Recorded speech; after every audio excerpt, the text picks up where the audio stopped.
సప్త చిరంజీవులు ఇప్పుడు ఎక్కడున్నారు? హాయ్ ఫ్రెండ్స్, మీరు ఎప్పుడైనా ఊహించారా ఈ భూమి మీద నేటికి జీవించిపోతున్న 7 మంది చిరంజీవులు ఉన్నారంటే? అవును, ఈ 7 పవర్ఫుల్ పాత్రలు వారు చనిపోలేదు, ఇంకా జీవిస్తున్నారు అని పురాణాలు చెబుతున్నాయి. వారి చిరంజీవిత్వం వెనుక రహస్యమేంటి? ఈ వీడియోలో తెలుసుకుందాం. స్కిప్ చేయకుండా చివరి వరకు చూడండి. నంబర్ 1, అశ్వత్థామ ద్రోణాచార్యుని కుమారుడు. మహాభారత యుద్ధంలో అతి తీవ్ర పాపం చేశాడు. శ్రీకృష్ణుడు అతనిని శాపం పరిచాడు. నువ్వంతన కాలం బాధతో భూమిపై ఉండాలి అన్నది మనం నమ్ముతుంటే నర్మదా నది దగ్గర అటవీ ప్రదేశాల్లో తిరుగుతూ ఉంటాడని అంటారు.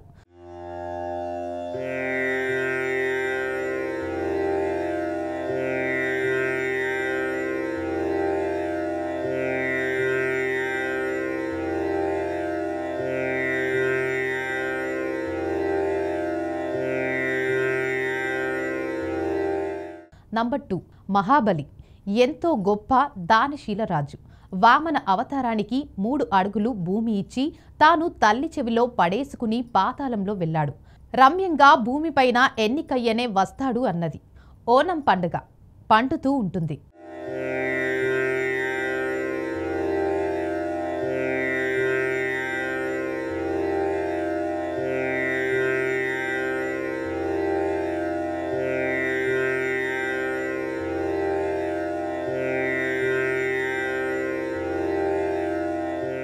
నంబర్ 3, వేదవ్యాసుడు వేదాలను విభజించి మహాభారతాన్ని రచించిన మహర్షి. ఆయనకు అమరత్వం ఇప్పుడు హిమాలయాల్లో స్వాగతం చేసే విద్య కోసం చివరి పూట మానవులకు జ్ఞానం బోధిస్తున్నాడన్న విశ్వాసం ఉంది.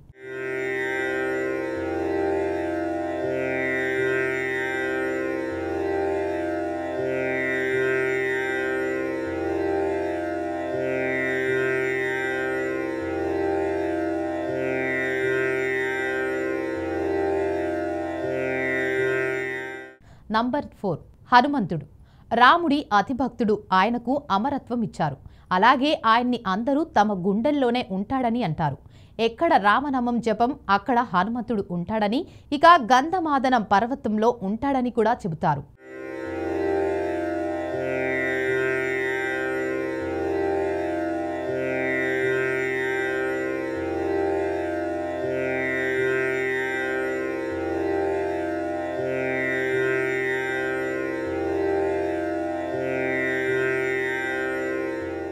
నంబర్ 5, విభీషణుడు రావణుడైన అన్నయ్య అయిన ధర్మాన్ని ఎంచుకున్నాడు. చివరకు లంకకు రాజకీగా అయ్యాడు.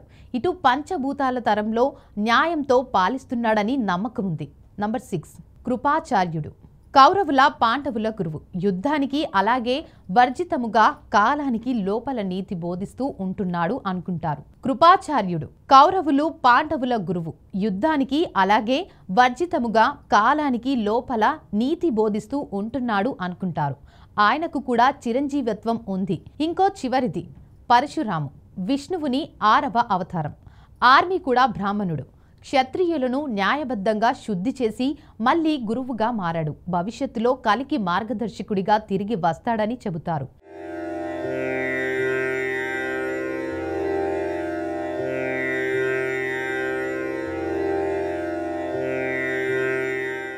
ఇక ఇవాళ మీరు తెలుసుకున్న 7 చిరంజీవులు మీకు ఎవరి గురించి వినగానే ఆశ్చర్యం వేసింది? కామెంట్లలో చెప్పండి. వీడియో నచ్చితే లైక్ చేయండి, మీ ఫ్రెండ్స్తో షేర్ చేయండి. ఇలాంటి ఆసక్తికరమైన ధార్మిక కథనాల కోసం సబ్స్క్రైబ్ చేయండి. జై శ్రీరామ్. సప్త చిరంజీవులు ఇప్పుడు ఎక్కడున్నారు? హాయ్ ఫ్రెండ్స్, మీరు ఎప్పుడైనా ఊహించారా ఈ భూమి మీద నేటికి జీవించిపోతున్న 7 మంది చిరంజీవులు ఉన్నారంటే? అవును, ఈ 7 పవర్ఫుల్ పాత్రలు వారు చనిపోలేదు, ఇంకా జీవిస్తున్నారు అని పురాణాలు చెబుతున్నాయి. వారి చిరంజీవిత్వం వెనుక రహస్యమేంటి? ఈ వీడియోలో తెలుసుకుందాం. స్కిప్ చేయకుండా చివరి వరకు చూడండి. నంబర్ 1, అశ్వత్థామ ద్రోణాచార్యుని కుమారుడు. మహాభారత యుద్ధంలో అతి తీవ్ర పాపం చేశాడు. శ్రీకృష్ణుడు అతనిని శాపం పరిచాడు. నువ్వంతన కాలం బాధతో భూమిపై ఉండాలి అన్నది మనం నమ్ముతుంటే నర్మదా నది దగ్గర అటవీ ప్రదేశాల్లో తిరుగుతూ ఉంటాడని అంటారు.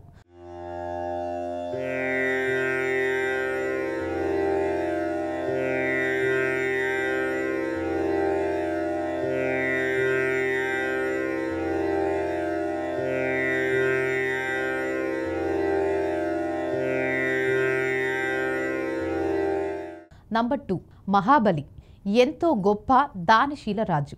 వామన అవతారానికి 3 అడుగులు భూమి ఇచ్చి తాను తల్లి చెవిలో పడేసుకుని పాతాళంలో వెళ్ళాడు.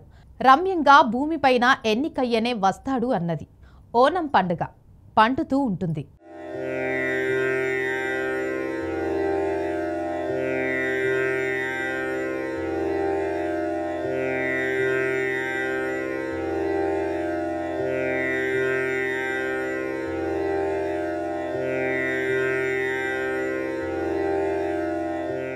నంబర్ 3 వేదవ్యాసుడు. వేదాలను విభజించి మహాభారతాన్ని రచించిన మహర్షి. ఆయనకు అమరత్వం ఇప్పుడు హిమాలయాల్లో స్వాగతం చేసే విద్య కోసం చివరి పూట మానవులకు జ్ఞానం బోధిస్తున్నాడన్న విశ్వాసం ఉంది.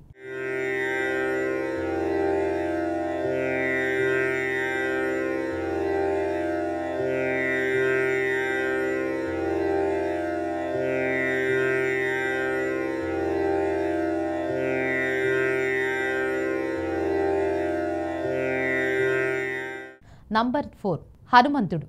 రాముడి అతిభక్తుడు. ఆయనకు అమరత్వం ఇచ్చారు. అలాగే ఆయన్ని అందరూ తమ గుండెల్లోనే ఉంటాడని అంటారు.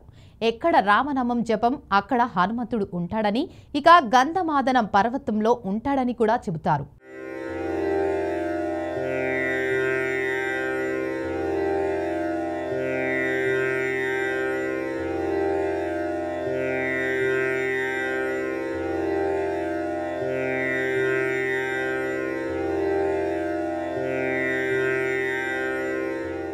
నంబర్ 5 విభీషణుడు. రావణుడైన అన్నయ్య అయిన ధర్మాన్ని ఎంచుకున్నాడు. చివరకు లంకకు రాజకీగా అయ్యాడు. ఇటు పంచభూతాల తరంలో న్యాయంతో పాలిస్తున్నాడని నమ్మకం ఉంది. నంబర్ 6 కృపాచార్యుడు. కౌరవుల పాండవుల గురువు. యుద్ధానికి అలాగే వర్జితముగా కాలానికి లోపల నీతి బోధిస్తూ ఉంటున్నాడు అనుకుంటారు. కృపాచార్యుడు కౌరవులు పాండవుల గురువు. యుద్ధానికి అలాగే వర్జితముగా కాలానికి లోపల నీతి బోధిస్తూ ఉంటున్నాడు అనుకుంటారు. ఆయనకు కూడా చిరంజీవత్వం ఉంది. ఇంకో చివరిది పరశురాము. విష్ణువుని 6వ అవతారం. ఆర్మీ కూడా బ్రాహ్మణుడు. క్షత్రియులను న్యాయబద్ధంగా శుద్ధి చేసి మళ్ళీ గురువుగా మారాడు. భవిష్యత్తులో కలికి మార్గదర్శకుడిగా తిరిగి వస్తాడని చెబుతారు.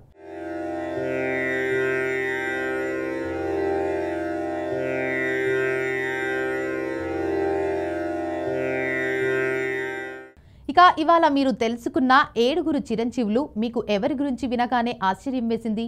కామెంట్లలో చెప్పండి. వీడియో నచ్చితే లైక్ చేయండి, మీ ఫ్రెండ్స్తో షేర్ చేయండి.